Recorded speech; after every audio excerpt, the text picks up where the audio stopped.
लवकर ये ना, दर्शन करायचंय. किती वेळचं लाईनीत थांबलो, आता नंबर आलाय, चल लवकर. आणि पप्या म्हणतोय मला नाही यायचं, तुम्हीच जा तिकडं. आई म्हणते मी मारेन बर का. पप्या म्हणतो मी आजीला सांगेन की तू फोनवर बोलता बोलता आजीला काय म्हणतीस ते. आणि नंतर तो सावळा परत ब्रह्म आता प्रगटला होता.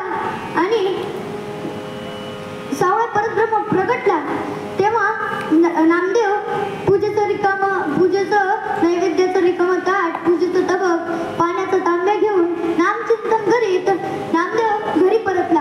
आणि त्याने आईला हाक मारली, आई, ए आई, कुठे आहेस ग? तेव्हा आई म्हणाली, नीट पूजा केलीस ना रे, आता ते नैवेद्याचं ताट घे आणि जेवायला बैस.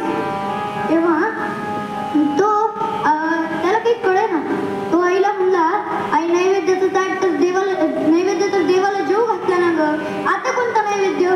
हे बघे नैवेद्याचं रिकामा ताट. हे पाहिलं आणि मात्र क्रुद्ध झाली माता, पाहून या रिक्त पात्र त्या हाती, कोंडून या ठेविले उपवाशी अन्मनी पितृभीती. नैवेद्याचं रिकामं ताट पाहताच माता संतापली. तिला वाटलं रावणात जाता जाता याला भूक लागली आणि यानेच हा नैवेद्य खाल्ला. तेव्हा तिला नंतर वाटलं की हा ठेस लागून पडला, डोकं फुटलं आणि नैवेद्य सांडला. तो नैवेद्य आता देवाला जीव घातलाय असं खोटं बोलतोय, असा त्याच्या आईचा गैरसमज झाला. त्यामुळं त्याला तिने कोंडून ठेवलं. तो म्हणू लागला, आई मी काही नाही केलं ग, आई मी खोटं नाही बोलत आहे, आई मी खरंच बोलतोय, देव खरंच आलते ग, आई देव जेवून निघून गेले, आई तुम्हाला कोंडू नको ना ग, मला बाबाचा हातचा मार खावा लागेल ग आई. आणि योगायोगानं त्याच वेळी नामदेवांचा मुक्काम न लागता ते त्याच दिवशी परत आले स्वगृही पंढरपुराला. आल्या म्हणू लागले, नाम्या, ए नाम्या, माझा नाम्या कुठे आहे, कुठे दिसेना. असं म्हणताच गोनाई तिकडून आली आणि म्हणू लागली, नाम्या काय म्हणता, अहो खोटं बोलायला शिकलाय, हेच आहेत का आपले संस्कार, का संस्कार वाया गेलेत? आणि तेव्हा ते म्हणाले, काय खोटं बोललो तो? ती म्हणाली, गोनाई म्हणाली, तो म्हणतोय की देवाने नैवेद्य जेवला, देव कुठे नैवेद्य जेवतो का हो?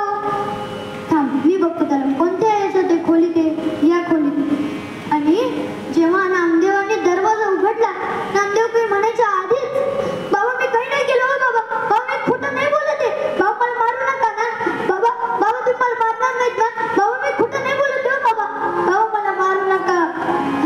आणि तेव्हा त्या दामाशेट्टींनी त्याला जवळ घेतलं आणि म्हणाले, घाबरू नको, मी तुला मारणार नाही, पण तू म्हणतोस ना की तू देवाला नैवेद्य जेव घातलास, मग उद्या तुला माझ्या समोर त्या देवाला नैवेद्य जेव घालायला लागेल.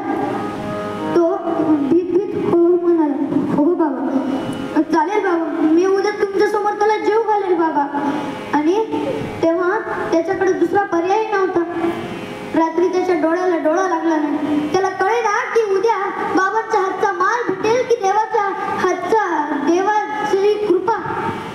आणि सकाळी उठला, नैवेद्याचं ताट तयारच होतं. नैवेद्याचं ताट घेतलं, निघाला मंदिरात. त्याच्या मागोमाग दामाशेट्टी आले. ते गरुड खंबा मागे लपले.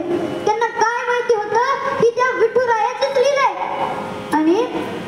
आणि तेव्हा त्या नामदेवाने यथाविधी पूजा केली आणि तो देवाला अडवू लागला, म्हणू लागला, देवा तुम्ही काल कसे आलता तो आजही या ना तसे, देवा आज कृपया करून यावं, आज जर तुम्ही आला नाहीत ना तर मला बाबाच्या हातचा मार खावा लागेल, माझ्या पाठीवर ओळखणं उठतील, तुम्हाला माहिती नाही माझे बाबा किती मारतात हो. देवा आज कृपया करून तुम्ही या.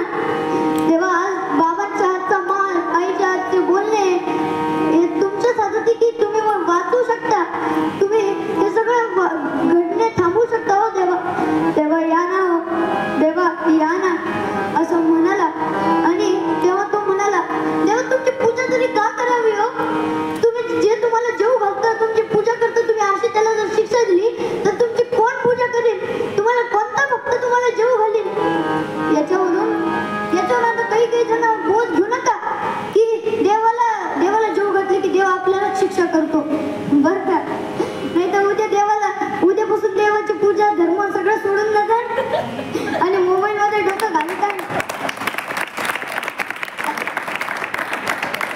असं करू नका बरं का. आणि नंतर